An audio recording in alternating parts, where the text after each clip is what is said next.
welcome back to the online tutor. So today I'm going to continue the complex numbers fourth tutorial. So the last three tutorials what we have discussed, we introduced the complex numbers, we did some theorems, right? Theorems of the conjugate, theorems of the modulus, right? So after that, the last tutorial we have discussed about the Argand diagram of a complex numbers and how to convert the our algebraic complex numbers to the geometric one, and how to find that argument and the modulus, right? And what are the arguments, right? What are the modulus, right? And also we have discussed about in complex numbers we have two various parts, right? The one part is about algebraic complex number, right? The other one is a geometric one, and there is a direct connection between these two, right? So these things we discussed for the previous tutorial. So today the tutorial I'm going to describe few more theorems and about some more questions, right? So that's the first question. I select this one. Z equal minus 1 plus I over 1 plus I to the power 4, right? And I just need to find the argument and the modulus of this complex number, right? So it means we need the geometric representation of the complex number, right? That's what we have done. Can you remember I told you about this 1 plus I and minus 1 plus I and minus 1 minus I? These things we have discussed, right? So minus 1 plus I cube can be written in minus 1 plus I to the power 2, and also 1 plus I to the power 2, it's again 2, right? So I think you all remember this is actually minus 2y, right? Minus 2y. This is actually plus 2y to the power 2, right? Plus 2I to the power 2. So minus can be taken out, and minus 1 plus I into 2y square, this is cancelled, right? So we can multiply it by 2I, because you can see the I is denominator, means the denominator is irrational, so we have to rationalize it, right? And so it will be minus I minus 1 plus I into 2I squared. I squared means minus 1, and this minus 1 and this I squared is cancelled, so I am going to multiply the bracket. So it is here it's over half is already here, and I into I squared and minus I squared means minus 1, no? Minus 1 can be taken out, so it will be plus 1 and plus I. So now this is under the format, the format is A plus IB. So now what we have to do, we have to convert it into the, so I am just square this 1 square is 1 square is 1, root 2 can be taken out, so it is 1 over root 2, 1 over root 2, so root 2 and minus root 2. This is actually both 1 over root 2 means 45, cos 45 sine 45, right? So then the argument is so I'm sorry, so what we have to do, you have to so the modulus cannot be negative, no? So modulus normally cannot be negative, so you have to shift this both minus inside this minus sign should be shifted to the inside, right? Plus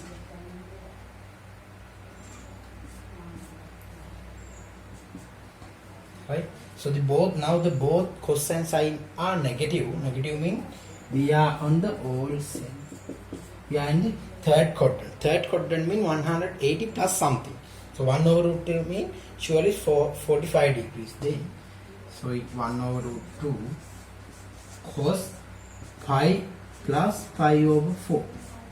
I sine pi plus pi over 4. Right. This is the value. So then we can represent our answer. So the modulus Z. The modulus Z will be 1 over root 2. And the argument is arg Z, which is 5 plus 5 by 4, then pi over 4. This is my argument. Pi over 4, right? So this is the answer of the correction.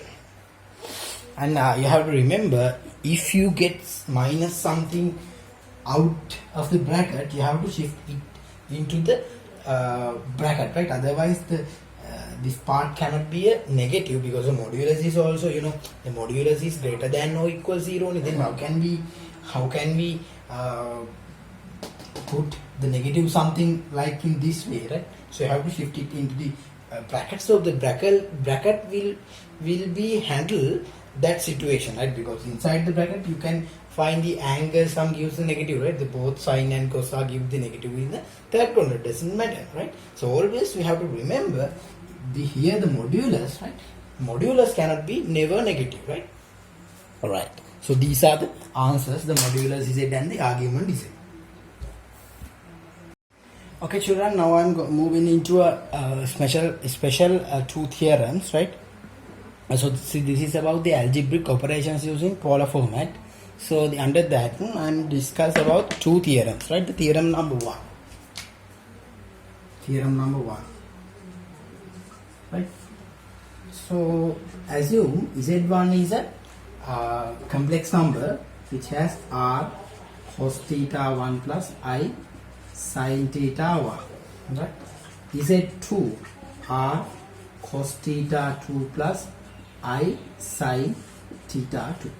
These are two complex numbers which are represented in a polar format. So actually, so this is a polar format, right? And I remember in our university, so we have a complex numbers, right? The higher studies of the complex numbers. So in that chapter we have discussed a lot of things, right? Actually this is very beautiful lesson, because the practical situation is really good, right? That is why I really like that lesson. So in university we have discussed so these kind of complex numbers. So normally we get it as a polar format. So this is a polar format of a complex number, but I don't know why in advanced level syllabus, even the teachers guide and syllabus also, they are not putting that name, right? They are not giving this name to the complex number which are represented in a geometric way. We are not using the polar format name, right? So normally we are using geometric representation way of the complex number, right? So Z1 and Z2 are two complex numbers which are represented in the modulus is represented in Z1 modulus, which is R1, Z2 which is R2, right? And also argument of Z1 which is theta 1, argument Z2 which is theta 2, argument of Z2, right? In this theorem number 1, what we are going to do, we are going to multiply these two polar coordinates, right? Z1 into Z2, theorem number 1. So in the theorem number 2, I'm just going to divide these two, right? These are the theorems of the polar format, right? So how to multiply? R1 cos theta 1 plus I sin theta 1, right? R2 cos theta 2 plus I sin theta 2. So R1 R2, which is multiplied, and the other one cos theta is multiplied by cos theta 2, cos theta 1 cos theta 2, right? And these two Actually, I'm not going to multiply these two secondly. I'm just multiplying these two, right? It's minus I plus I sin theta 1 sin theta 2. I is I squared, no? I squared means minus sin theta 1 sin theta 2, right? And also I'm just multiplying these two now,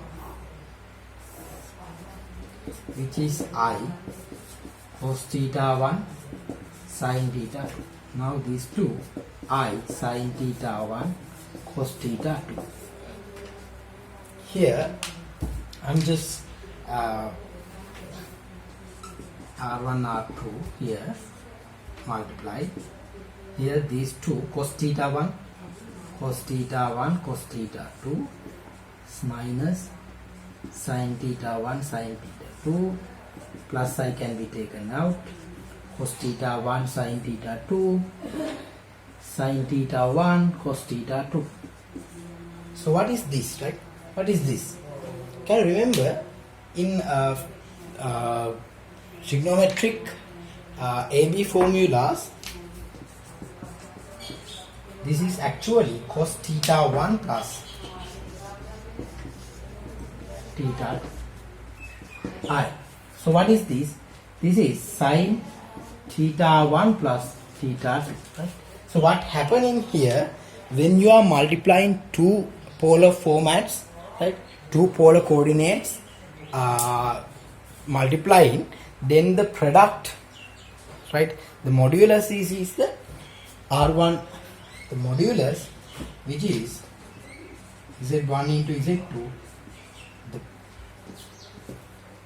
Z1 into Z2, right? So the product is always represent the modulus as R1 and R2. So the argument is represented as theta 1 plus theta 2, Z1, Z2, right? So the thing is, when you are multiplying two polar formats, right, with each other, the modulus is the product of the previous modulus, and the argument is the addition of the previous arguments, right? So this is theorem number 1. So actually what happened into the theorem number 2, when you are dividing by two complex numbers, dividing two polar formats, so what happening, the product, the division of the two polar formats will be represent the modulus as R1 over R2, then the argument as theta 1 minus theta 2. So now I'm going to prove that theorem, right? So this is the proof of the theorem number 1. So the proof of that, Z1 over Z2 R1 cos theta 1 I sin theta 1 R2 cos theta 2 plus I sin theta 2. I'm going to multiply by their conjugate of the denominator, cos theta 2 minus I sin theta 2 cos theta 2 minus I sin theta 2, right? So the numerator R1 also R2 already here, and you have to multiply these two, cos theta 1 cos theta 2, and these two minus I squared. So actually minus I squared mean plus 1. This is plus, right? Sin theta 1 sin theta 2, right? And the middle term will be minus I cos theta 1 sin theta 2 and sin theta, I'm just putting plus, right? So once again I sin theta 1 cos theta 2, right? And you multiply by these two, it will be minus cos theta 1 sin theta 2, right? And so the denominator, it will be cos theta 2 square, right? And minus I squared sin theta 2 square. So I square means minus 1 minus 1 minus 1 plus 1. So this is plus cos theta 2 square sin theta 2 square means 1, right? No need to write it, which is 1. But in your when you are simplifying the theorem, so you have to write one more step, right? because I didn't write, I have no space now. Okay, so you have to write it, right? Then R1 over R2, what is this? Cos theta 1 cos theta 2, which is cos theta 1 minus theta 2 under the AB formulas of the trigonometry, right? And also here it is sin theta 1 minus theta 2, right? So what happened when you are dividing two polar formats, right, by each other, then the modulus will be Z1 over Z2, right? And the argument is argument of Z1 over Z2, which is theta 1 minus theta 2, right? The modulus is R1 over R2, and the argument is theta 1 minus theta 2. So that is the theorems, the algebraic operations, polar formats, two theorems. Okay. So the now what we have to do, we have to use these properties appropriate way into the some real world examples. Okay, children, so as an example I selected Z1 and Z2 as these ways, right? Before so what we need Z1 and Z2, argument of Z1 Z2, modulus of Z1 Z2, and also argument of Z1 over Z2 and Z1 over Z2 modulus, right? But before that, so we just need to find the argument and the modulus of the Z1 and Z2. So what I do, square the root 3, just convert into the geometric way.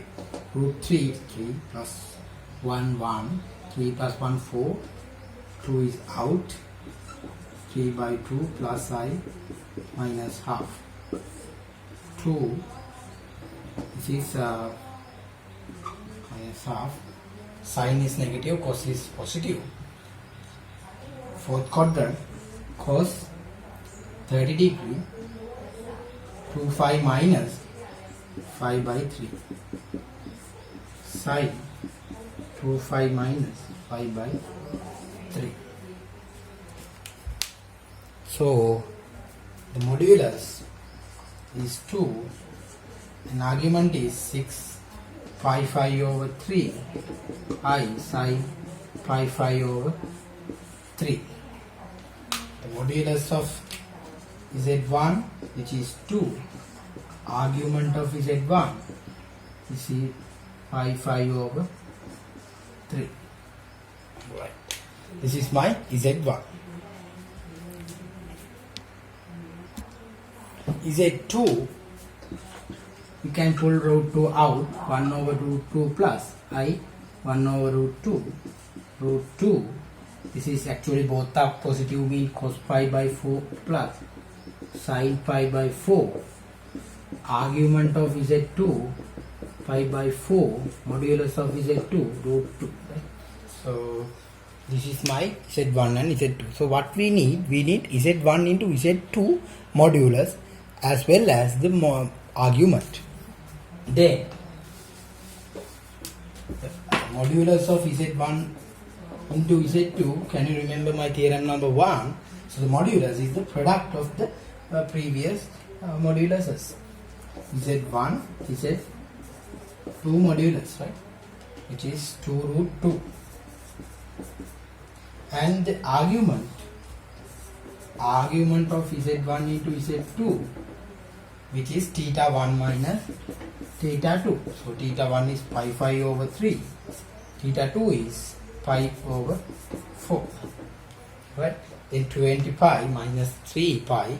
25 minus 3 pi mean 17 pi over 12.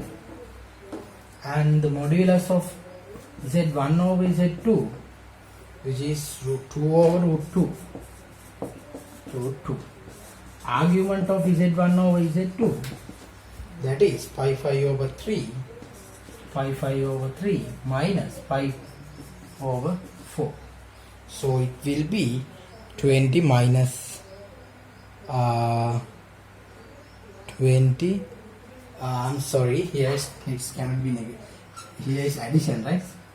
Oh, actually, I'm sorry, it's 20 plus 13, 23. So here it's 17. 17 pi over 12. 17 pi over 12. Right.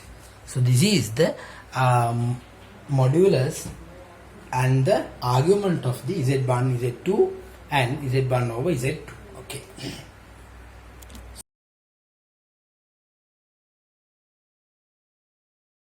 These two examples you can try at home, right, as a homework, and find the modulus and the argument of the Z1, Z2 and Z1 over Z2.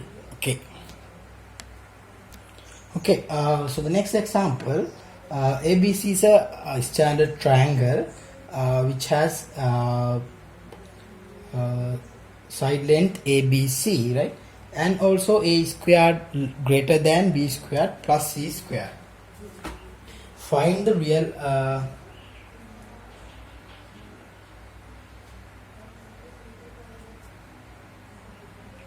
show that the statement is purely real and positive, right? So first of all, I'm just write the data they given to us, B square plus C square, and also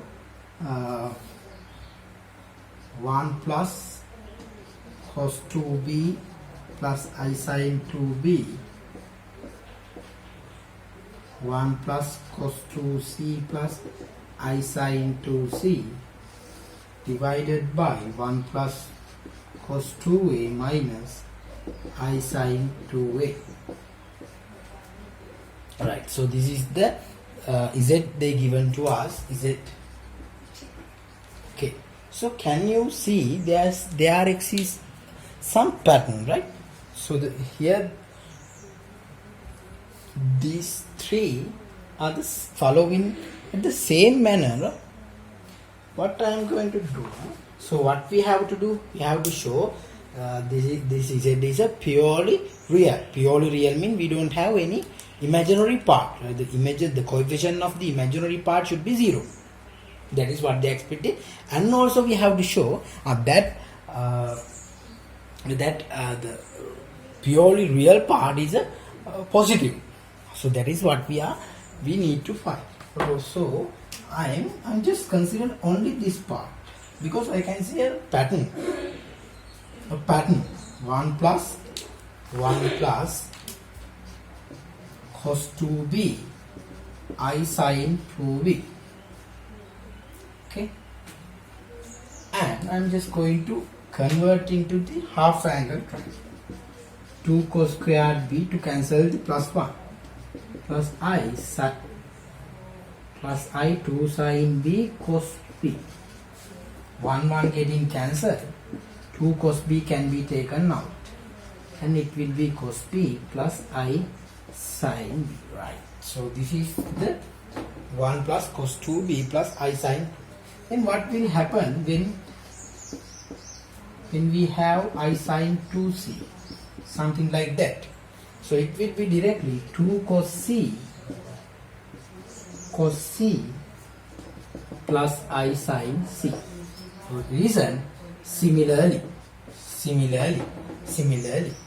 And also what happened, 1 plus cos 2a minus I sin 2a, which is 2 cos a, but here the minus is already here, but we didn't change any sign, right? If it is minus, you have to keep the minus as well, sin a. Okay, right? So these are the answers. A, I'll put it at 1, 2, 3, right? This is 1, this is 2, this is 3, right? Now what I'm going to do, I'm just putting these values into the question. Okay.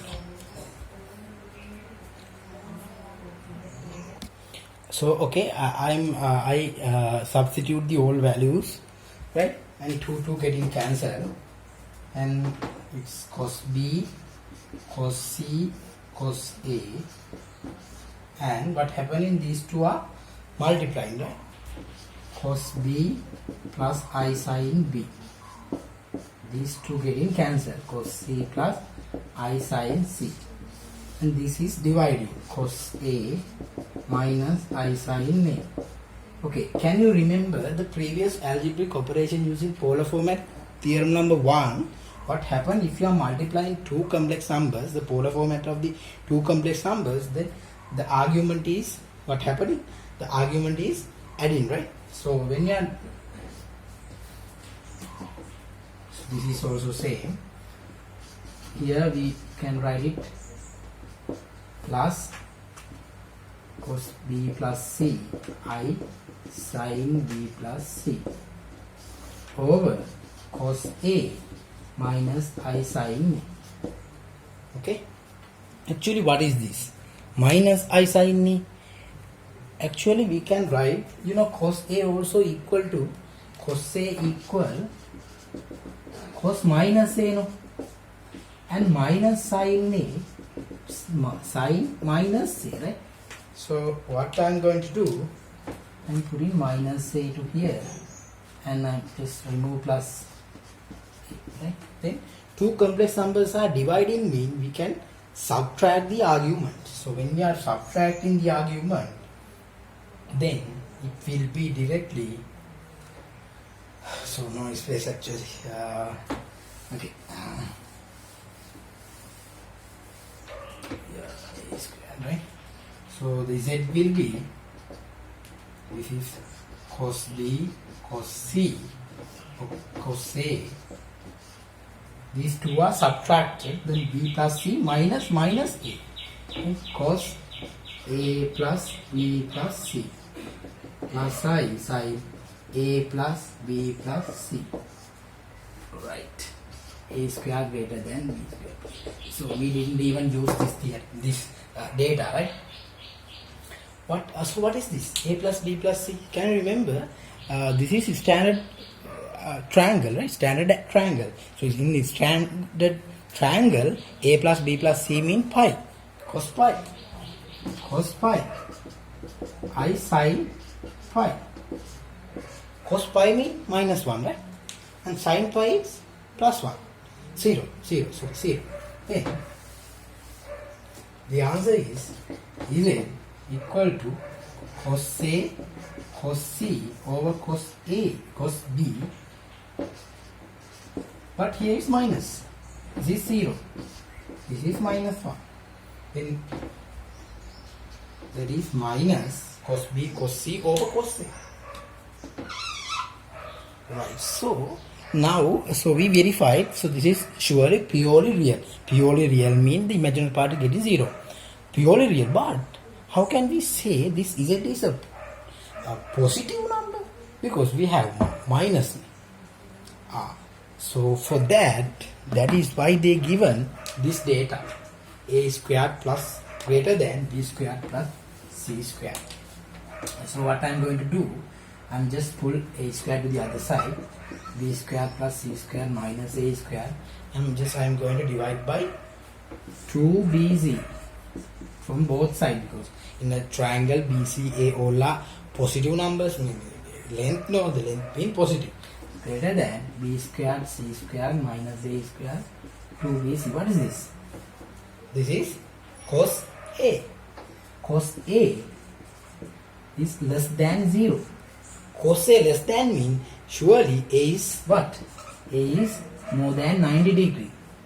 Right? More than 90. This is surely obtuse angle. So in a triangle, once if it is obtuse, right? Once if it is obtuse, the other one surely it's acute. Right? The acute means the cos obtuse means negative, but the cos acute mean positive. So here cos A is negative, right? Negative already here.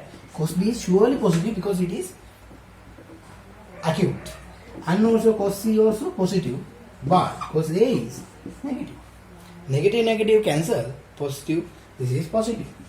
Positive means, so our final conclusion is purely real and is purely real and positive. That is what they are expecting. Okay. So you can see we directly use our theorems, right? But you have to understand, if you want to use the theorems, right, directly, they have to ask the theorems, right? In essay question, they normally asking the theorems, right? Okay, children. So this is about our polar format theorems. Okay, children. So this is my fourth tutorial about the complex numbers, and so the homeworks also attached to the video. So try to do these, and so the next tutorial I will discuss more theory part, and